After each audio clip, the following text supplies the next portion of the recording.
Hello everyone, I hope आप लोग सब अच्छे होंगे। मैं भी अच्छी हूँ।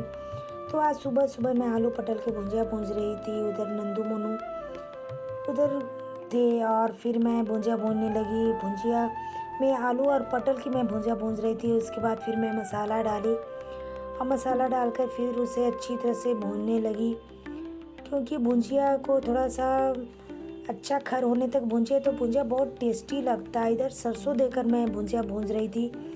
ये सरसों वाली भुजिया बहुत टेस्टी लगता है। ऊपर से हल्दी ना दी मैं, और हल्दी ना कर उसे अच्छी तरह से भूनने लगी हूँ।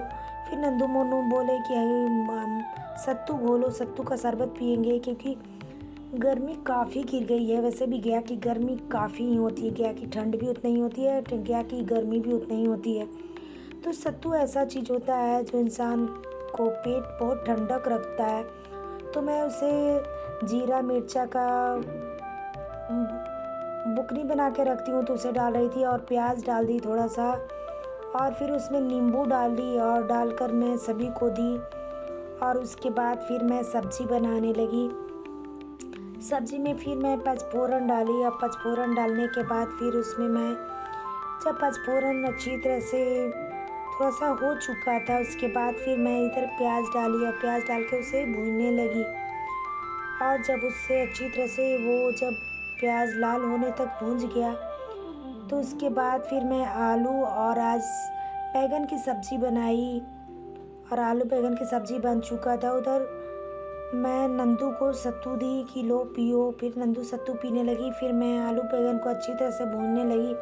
अब भूनने के बाद फिर मैं उसमें मसाला दी, गोल की जीरा, हल्दी, मिर्चा पाउडर, धनिया पाउडर उसमें दी। और उसके बाद फिर मैं सब्ज़ी को अच्छी तरह से भूनने लगी। और भूनने के बाद जब हो गया तो उसमें पानी डालकर लगभग सब्ज़ी हो ही चुका था।